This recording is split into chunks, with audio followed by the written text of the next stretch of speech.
నల్గొండ జిల్లాలో సంచలనం సృష్టించిన Kondamallepally Nagarjuna grammar concept school principal Kallu Rupa Reddy హత్య కేసును ఛేదించారు పోలీసులు.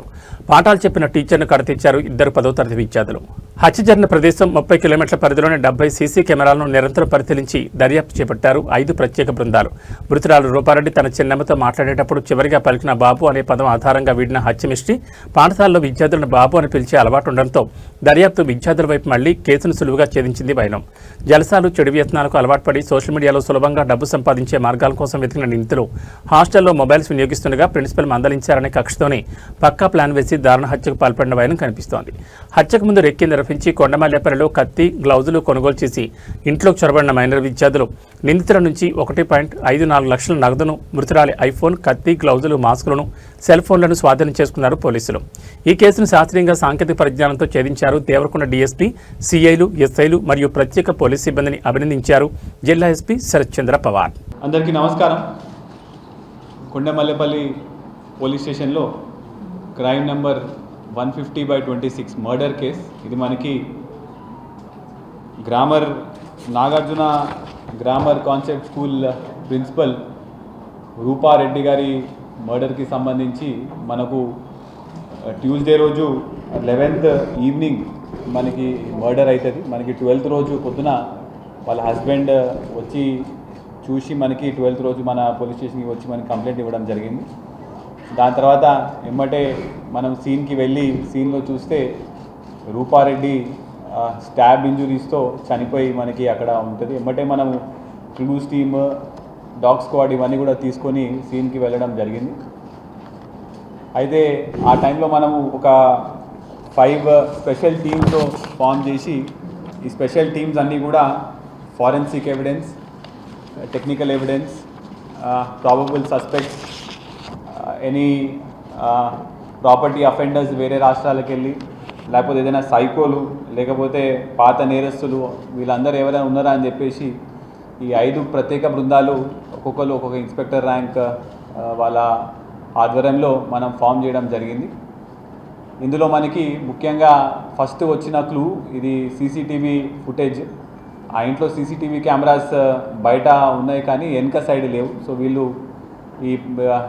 ఈ సీసీటీవీ ఫుటేజ్లో ఒక రెడ్ కలర్ హుడీ కోట్ లాగా వేసుకొని వెనక నుంచి ప్రవేశించి లోపలికి వెళ్ళి చంపి మళ్ళీ బయటికి వచ్చి గోడ దూకి మళ్ళీ అదే వెనక ఉన్న ఫారెస్ట్ ఏరియా అంటే చెట్ల ఏరియా నుంచి పారిపోతున్నట్టు మనకి ఫస్ట్ ఇనిషియల్గా మనకి క్లూ వస్తుంది. దీనికి సంబంధించి సుమారు మనము దొంగతనం అది మర్డర్ అయ్యే ముందు తర్వాత కూడా చుట్టుపక్కల ఉన్న అన్ని 70 వరకు కెమెరాలు మనం అన్నీ చూడడం జరుగుతుంది. ఎక్కడైనా ఈ రెడ్ హూడీ అనేది మనకి ఎక్కడైనా దొరుకుతుందా అని చెప్పేసి. సో ఇదే మనం చేసే ఇన్వెస్టిగేషన్లో క్రమంగా మనకి లాస్ట్ వీళ్ళ చిన్నమ్మతో రూపారెడ్డి గారు మాట్లాడడం జరుగుతుంది. ఆ టైంలో కరెక్ట్ ఫోన్ స్విచ్ ఆఫ్ అయ్యే ముందు బాబు అనే ఒక పదం వాడడం జరుగుతుంది.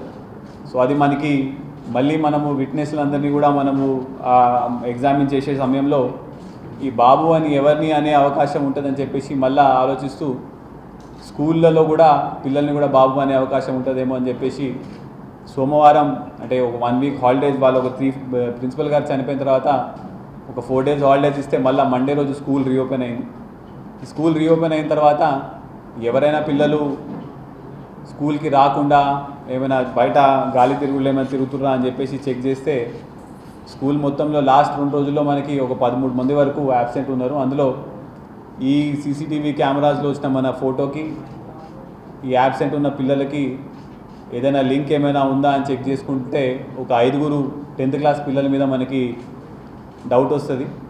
అందులో కూడా వాళ్ళ గురించి మనం బ్యాక్గ్రౌండ్ వెరిఫికేషన్ చేసుకుంటూ ఉంటే ఒక 2 10th క్లాస్ పిల్లలు అదే స్కూల్లో చదువుతున్న పిల్లలు గత 2-3 రోజుల నుంచి కూడా డబ్బులు బాగా ఖర్చు పెడుతూ జనాలు వాళ్ళ ఫ్రెండ్స్లలో కూడా పార్టీల్లాగా ఇచ్చుకుంటూ ఎక్కువగా గాలి తిరుగుతున్నారని చెప్పి సమాచారం రాగానే వీళ్ళిద్దరి మీద మనకు సస్పిషన్ వచ్చి మనం వీళ్ళిద్దరిని వాళ్ళ పొద్దున మనం వాళ్ళని పట్టుకోవడం జరుగుతుంది. అయితే ఇందులో మనం పట్టుకున్నప్పుడు ఒక పర్సన్ అంటే వీళ్ళందరూ మైనర్స్ కాబట్టి వాళ్ళ పేర్లు మేము చెప్పలేము. అందులో JCL1, JCL2, JCL1 దగ్గర మనం 1,54,000 వరకు క్యాష్ ఆయన దగ్గర దొరుకుతుంది. ఒక చిన్న ఐఫోన్ కూడా ఉంటుంది. ఈ క్యాష్ ఎక్కడి నుంచి వచ్చిందని అడిగే క్రమంలో కూడా నాకు నా తల్లిదండ్రులు ఇచ్చినారని చెప్తారు. కాకపోతే ఆ క్యాష్ మీద రక్తపు మరకలు ఉంటాయి.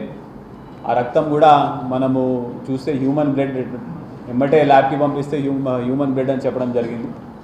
అయితే దాని తర్వాత మళ్ళా ఇంటరాగేషన్లో వాళ్ళిద్దరూ కక్ష పెట్టుకొని రూపారెడ్డిని ప్లాన్ వేసి మర్డర్ చేసినట్టు కన్ఫెస్ చేసినారు. అయితే దీనికి ముఖ్య కారణం ఏంటంటే గత ఒక 15-20 డేస్ బ్యాక్ ఈ JCL1 హాస్టల్, అదే స్కూల్లో హాస్టల్లో ఉంటాడు. ఆ హాస్టల్లో అతని బ్యాగ్లో సెల్ ఫోన్ ప్లస్ కొంత మనీ దొరికిందని చెప్పేసి ప్రిన్సిపల్ గారు, టీచర్ గారు అతన్ని మందలిస్తే అతన్ని హాస్టల్ నుంచి తీసి డే స్కాలర్కి షిఫ్ట్ చేస్తారు.